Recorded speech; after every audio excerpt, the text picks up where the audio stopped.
might have been too much for it. But here we are. Mortal Shell. Let's, keep an eye out, for sound balance. Things could get a little dicey again, but let's dive in. Brightness? Yeah, that's good. Automatically lock on to next target enemy on death. No. Enemy health indicator visibility, visible on hit, always visible based on distance, hidden. Visible on hit is good. Health indicator, opacity, low, display damage numbers, no. All that's fine. All of that is fine. MC says sounds slightly too high, I think. That is fine. One moment. I knew it would be. Avengers is a loud game, so I tried turning things down what I considered to be a fair amount. But okay, let's try this. So this is Mortal Shell. This seems to be set in a fantasy world that's very interesting. And the basic concept of this game is you play as this otherworldly, alien-looking thing that looks... Oh, hold on. Beyond the grip of the familiar, a threshold demands to be crossed. The mortal shells yearn for meaning, awaiting a glimpse of their true purpose. We play as this kind of freaky humanoid that looks a bit like a Silent from Doctor Who. One of the Series 6 main antagonists. They're really cool creatures. And this character is extremely fast, has a mountain of stamina, and practically no health. But they're able to move through the world by possessing the corpses of various heroes, each of whom represents basically a class unto themselves.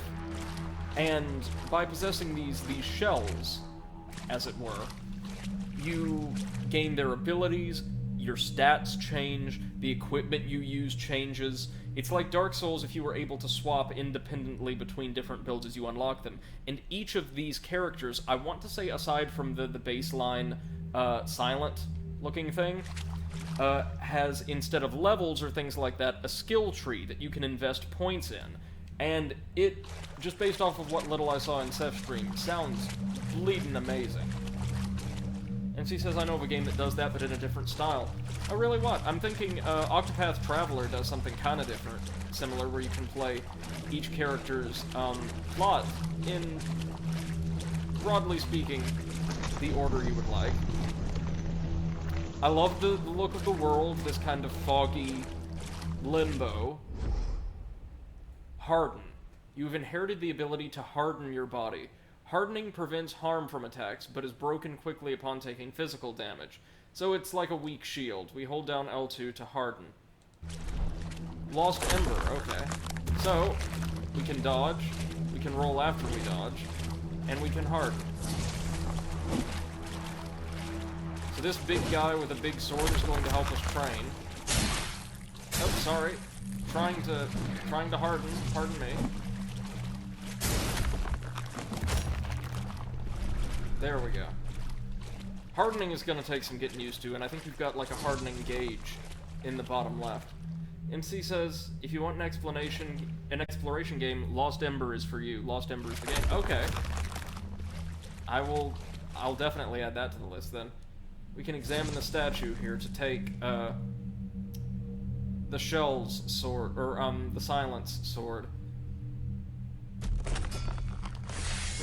Here you've got Big Sword by default. But this guy is really fast with Big Sword. The Hallowed Sword. So something interesting about this game is that every single item in it has a familiarity. And what this is a reflection of how many times you've used the item, including consumables and things like that, how familiar you are with it, and it will affect how, well you're able to use it, as well as how much information you receive from it when you view its description. A heavy sword with a hollow at its center. This cumbersome sword appears broken or perhaps unfinished. A piston-like mechanism is buried deep inside. And we've got a list of our shells when we unlock them, and the compendium. Oh, I see. Items, lore. A lot of lore, I'm all about that.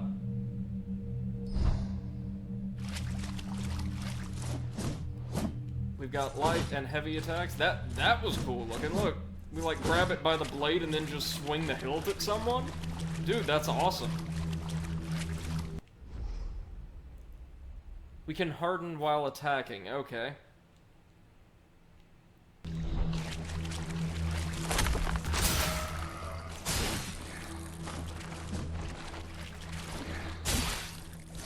Sorry, hold on.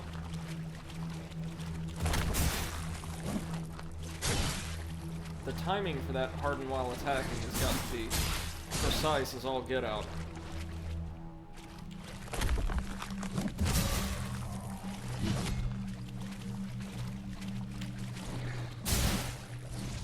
Well, I'm doing it.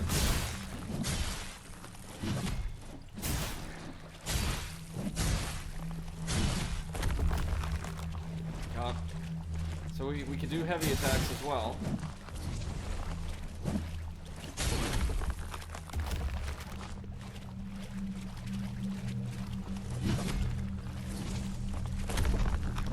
There we go. That's weird, but okay.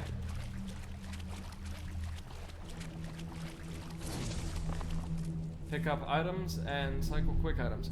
Mortal token, a token which begets a connection to the mortal realm.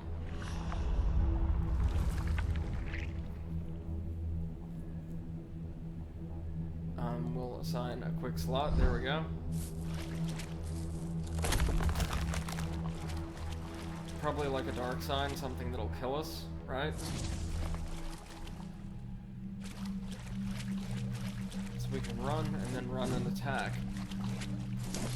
Oh, nice. MC says the person's never learned about proper sword handling. He hasn't, but damn if they don't know how to look cool. Speaking of looking cool, Pattern. The guy who's been training us, I guess, or the thing that's been training us. I have a feeling we probably can't win this.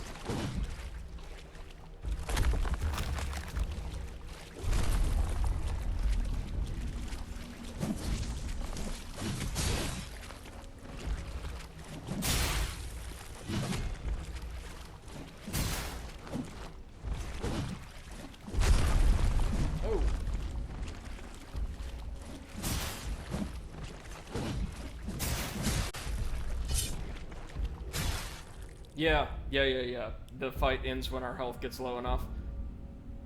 We were able to get some licks in though, so I'm happy.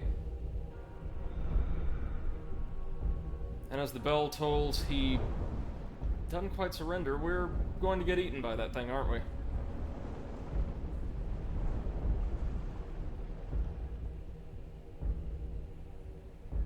I think hardening is going to be the hardest mechanic here for me to learn. Haha.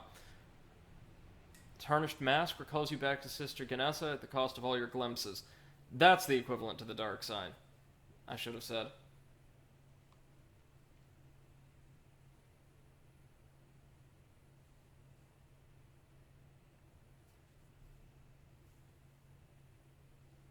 Apparently this game's really, really hard, even by Souls-like standards, but it's a lot of fun. MC says hardening is shield and parry. I know, but the timing is strange. There's like a significant delay, so learning that is going to be quite hard. Fulgrim, a tower hums. Where a muted dweller ruminates his fate. Yeah, so welcome to Fulgrim, our first zone, which is basically a gigantic forest inhabited by a redneck cult. That's not a joke, and it's kind of incredible.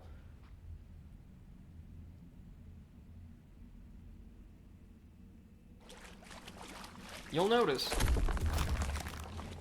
the little creature we're controlling has practically no health, but tons of stamina. So we're going to crawl our way out of this tunnel. MC says, oh no, it's not the rednecks. Oh yeah, Yeah, and they're enforced. There's even several of them that play lutes in the style of banjos somehow. It's incredible. It's like we're crawling up out of something's guts. I like the presentation so far.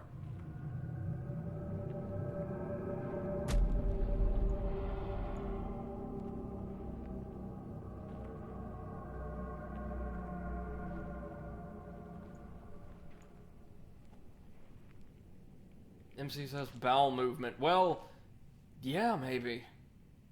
Maybe we have left, like, the colon of a god.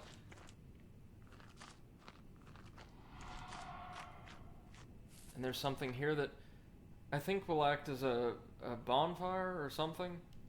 No? It's a mask. Masks are important in this game. Nothing? Alright.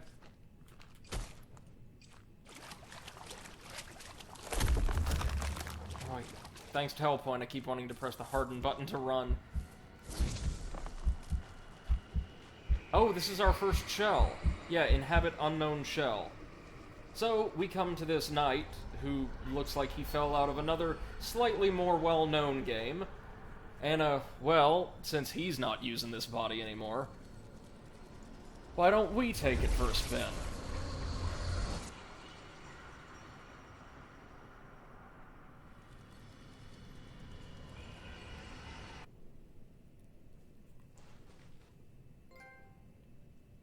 A man is more than just a sleeve. So true. But with him, we have our first proper character with less stamina, but considerably more health. He can harden as well, of course.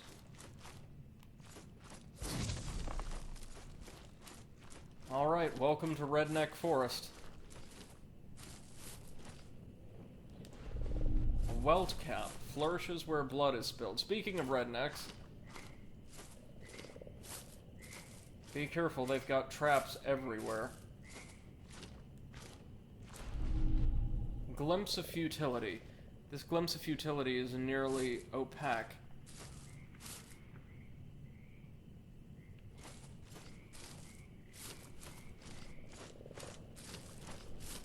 Oh, hello, chest.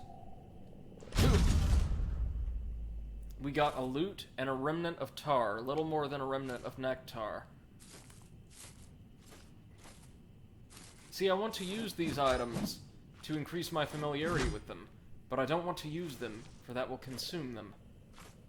But we did get the loot, and Seth played around with this on stream. I just gotta share it with you. MC says a man can also be many teeth. I need to remember to spit a tooth out in blades. That would be pretty cool, yeah. We can, practice the loot, and get this, every time we use the loot, our playing gets better and better as our familiarity builds. Practice makes perfect.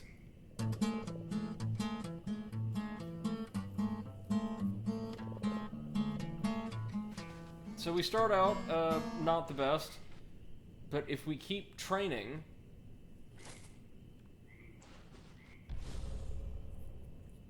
Dig this is really cool.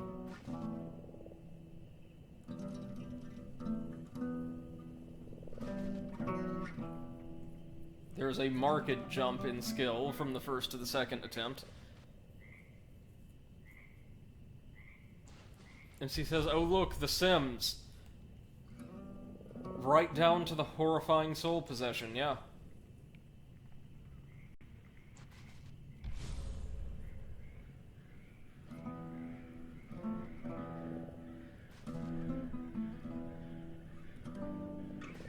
This is something else I never knew I wanted in a Souls-like, but by God, I do. If Elden Ring doesn't have, like a harpsichord for me to play, I'm returning it day one. Just, We actually get to a point where we sound quite good by the end of this.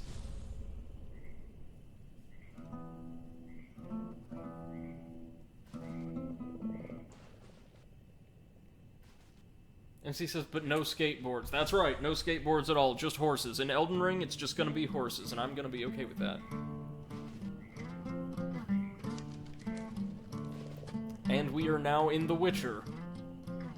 Doesn't sound entirely dissimilar from a lot of the Gwent music.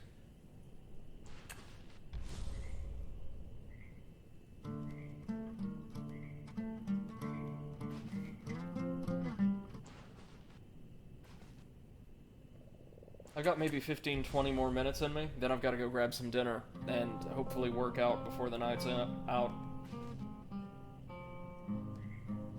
Getting to a point where we can play quite beautifully. And now let's max that sucker out. MC says, reminds me of Two Worlds 2, where you could get 4 or 6 instruments. How did you find that game? Some people thought it was... Everybody seems to agree it's much better than the first one. Some folks say it's really good for what it is, others say it's still not quite there. Now, this is a cool feature. We can sense instinct at certain areas like this, and see, like, into the memories of people, usually ourselves, who have been here in the past, and see maybe where some important gear or NPCs are.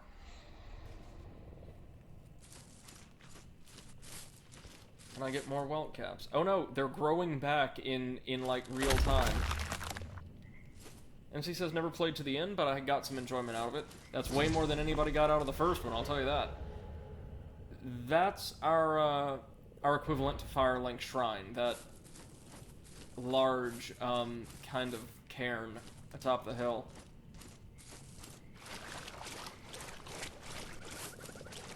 Oh man, we've got some wandering rednecks.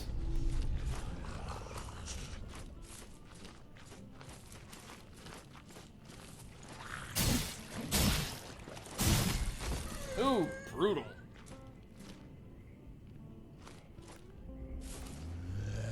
I can hear one of them playing their lutes.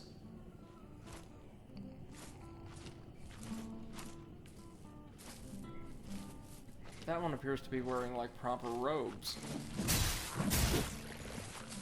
And just straight up looks like an NPC from The Witcher, the more I look at him. Oh, well, we didn't get the one we were aiming for, but we finished the other one off. Character animation, like both player character and,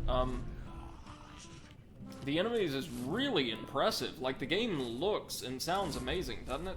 Oh, check out those traps, sneaky little so-and-sos. Ooh. Man, they deal quite a bit of damage, too.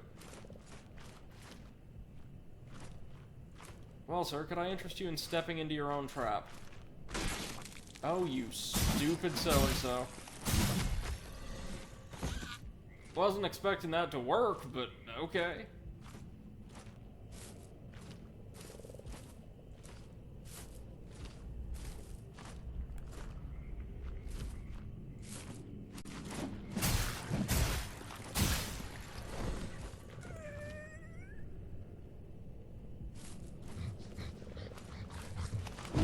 Now, there are no elite hillbillies over here. Not yet, anyway.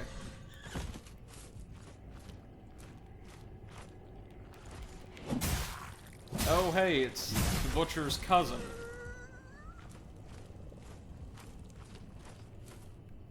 And she says, you could co-op a same song and perform, you just need to get good at the minigame. That's a really cool little, oh, glimpse of wisdom. Little, like, gimmick for a game like that. And you post a video in the Discord of Two Worlds 2. Thank you very much, man. Yeah, so far I'm digging this. I'm digging this quite a lot. Chest is locked, is it? First off, that's not a chest, that is a sculpture of a fish. I know my fish, believe you me. We're going to have to come back later to deal with that then. Once we get some kind of fish key.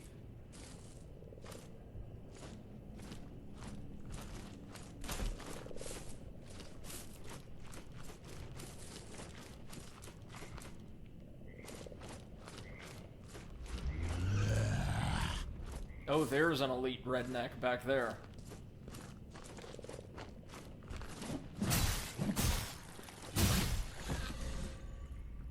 Oh, looks like we're going to have to take him on, too.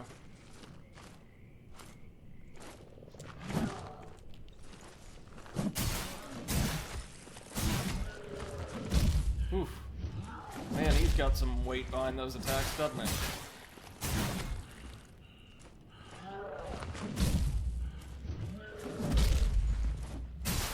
Got him. And he gave us a glimpse of some kind.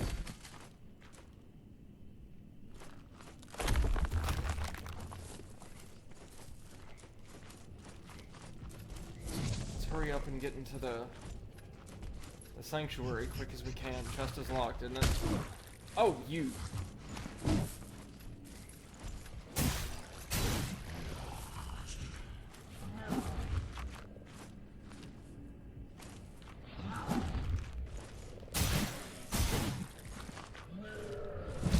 One and two.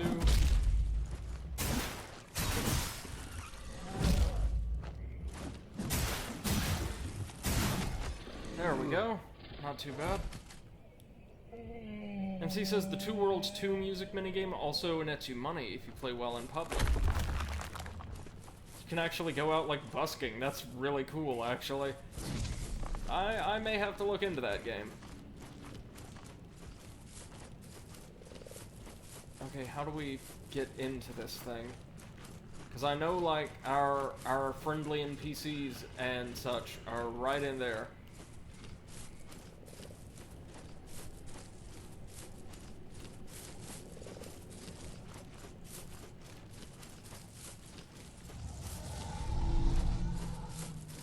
Oh, here.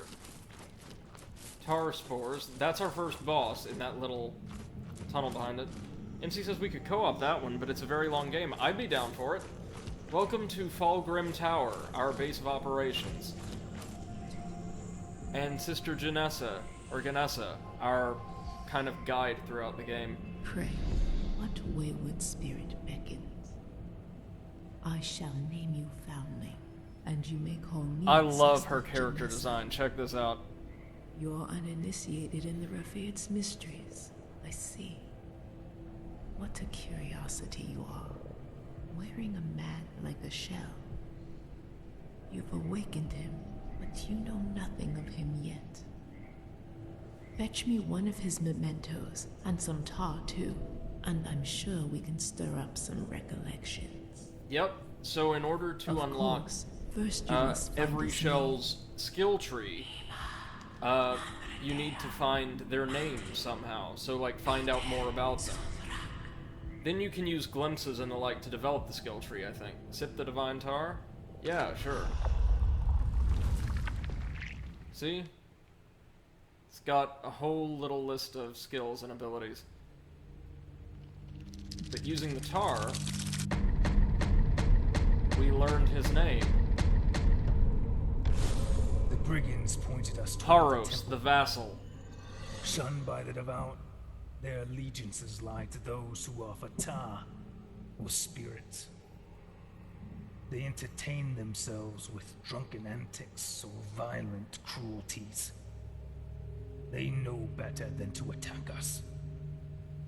But they followed us at a distance, hoping. MC says, oh, co-op is actually 7 missions detached from the main game. Oh, no worries, man. I'd still be down to try some of that stuff out. So yeah, this is our guy, Haros. And as you can see, we've got a bunch of different upgrades here. Accretion of Yearning. Accretion of Foresight. These just increase the likelihood of, like, glimpses, drops, and all that. Hardening causes Haros' stamina to rapidly refill. That sounds really good.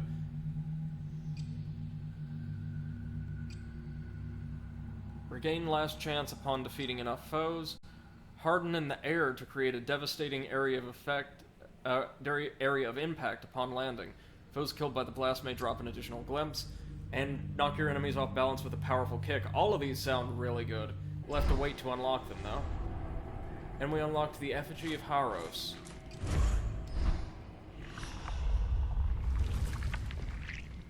Cannot be used. Oh, it's what we use to, like, inhabit him if we want to, I guess.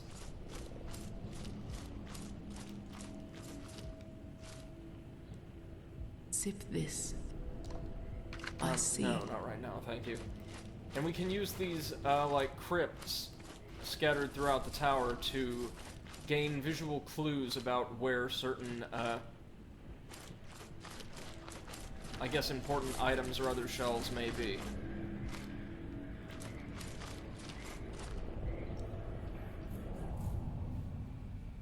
So let's have a look. There's, like, out through Falgrim, through a tunnel. There's someone, one of our other shells, I guess. I'm sure there's going to be a ton of them, like, scattered in this area. That's clearly a different area. That looked like a Knight Templar or something.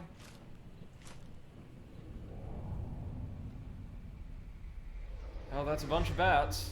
That's frightening. Oh, that one looks really light.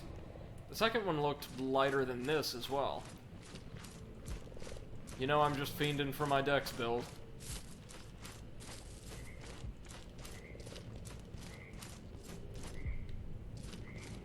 We've also got a number of weapons here. Oh yeah, remember that opening monologue mentioned a being writhing trapped in the tower? We're going to meet them in a minute. And they've got some of my favorite voice acting I've heard in recent days.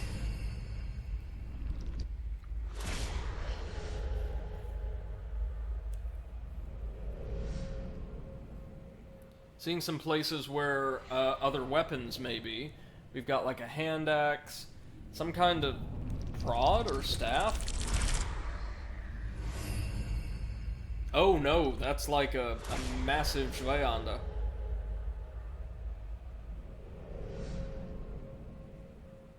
I mean, I'm not a big sword guy, but that does look pretty cool.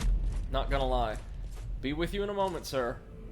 Looks like we've already got that. What's a spear? Maybe? Or is this game just going to be all big swords all the time? Oh no, that's like a mace. Oh, sick. And it looks like the same shell is carrying these everywhere. Alright, let's meet the prisoner. Tattered vestment, a sacred cloth bound to a forgotten sword. Look at this thing. It's like a giant bound avian of some kind. But if we remove his seal, we can ameliorate his pain somewhat and allow him to speak with us. Listen to this voice.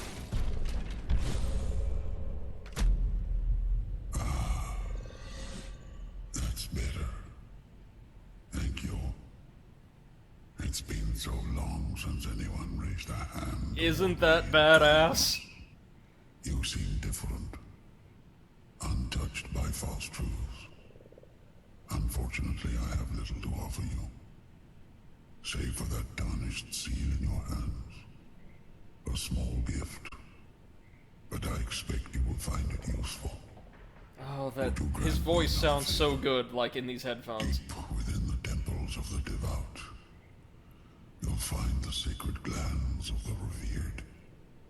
Bring the glands back to me, so I can extract the true nectar. Just enough to heal me. Of course. Perhaps We're on the you job. too can use it to free yourself from this wretched land, before you end up like me. So cool. So cool. And yeah, the old prisoners gifted you the Tarnished Seal. It enables you to parry enemy strikes, interrupting their attacks. The seal will also warn you of incoming unparryable strikes. This is what I'm all about, more so than hardening. And the old prisoners infused the seal, giving your parry the ability to leave an enemy vulnerable to an empowered riposte. The seal requires great resolve to harness such an infusion. Performing an empowered riposte will heal you. Pot says, oh man, that's like Morgan Freeman level 10,000. I know, he sounds so good. So good. You're back, empty-handed. I'm afraid I have little to offer you without a gland to prepare. Save that smooth, silky voice. It's like, huh, what if we had one of the crows from Dark Souls, but visible and voiced by Barry White? And that is the best design choice I've seen on this channel so far. Again, like, the feel of this world and its characters is really compelling for me. We can parry now. Like, properly parry.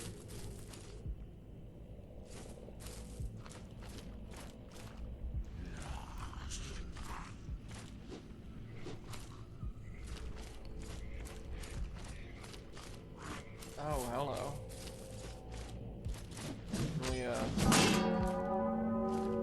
Do we get anything by ringing the bell? We saw a bell ringing in the opening at the end of the tutorial, so anything to do here? Or not yet? Not yet, I guess.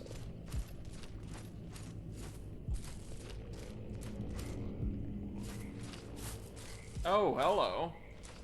Oh yeah, this guy's a merchant, I think. My, oh my. Aren't you a rare specimen? Rather dashing in that curious attire.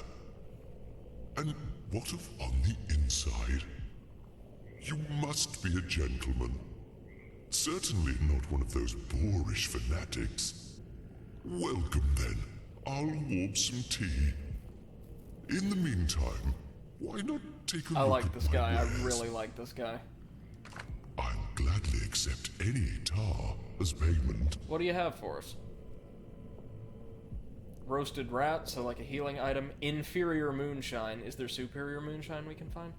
Scripture of Euphoria. Huh, these are all consumables. Except for this. Quenching acid. A rare acid used to enhance weapons. Fulgrim is a crumbling remnant of a fledgling kingdom. Amongst the ruin, few weapons remain that aren't chipped and rusted. Yet by some miracle, this quenching acid restores them. I see. And just a set of tools. Okay, we'll come back when we've got the tar. Good to know this guy's here. We've got like a central base of operations. And I hope we get some kind of fast travel system later on. But, before we conclude for the day, guys, I do want to at least attempt the first boss that I saw Seth try.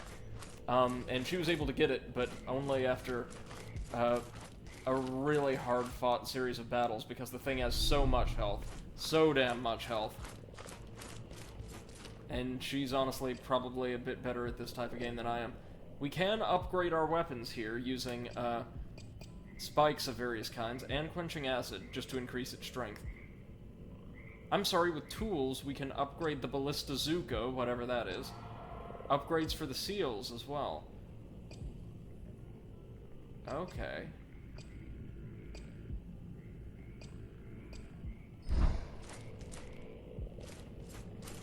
I see. Well, let's give this boss a try, shall we?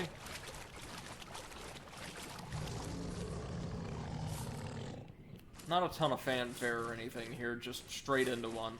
And I do appreciate that it's right across the way from your home base, so you don't have to go too far. I'll take a welt cap, thank you. Once more, just, Oh! Bear trap, damn it.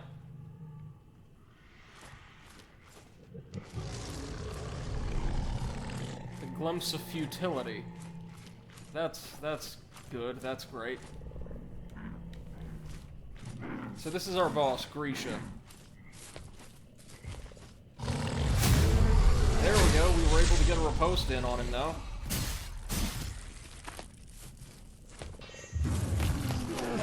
And it was blinking to indicate, Jesus Christ, a blow we could not parry.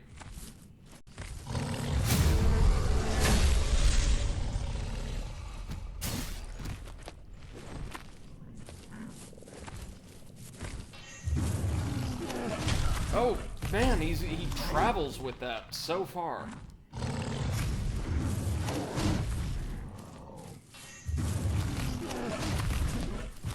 There we go.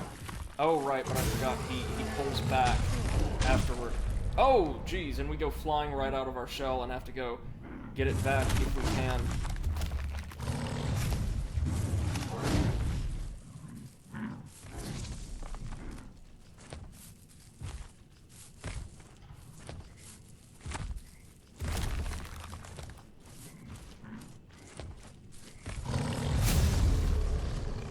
So we weren't able to get a riposte in, but we were able to punish him after parrying.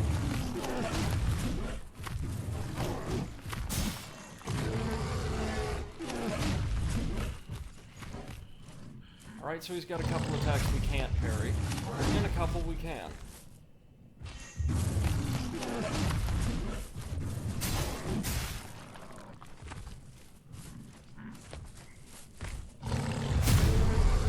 There we go. Oh, we even got, like, the powered riposte. Nice.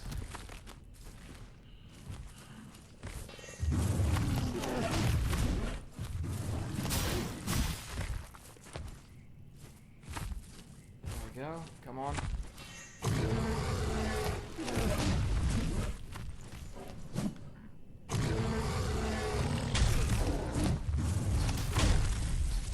Whoops.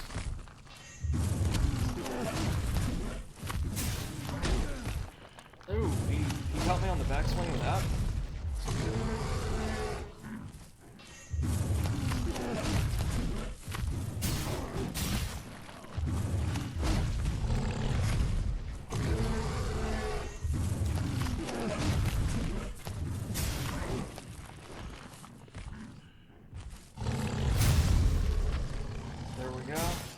There we go.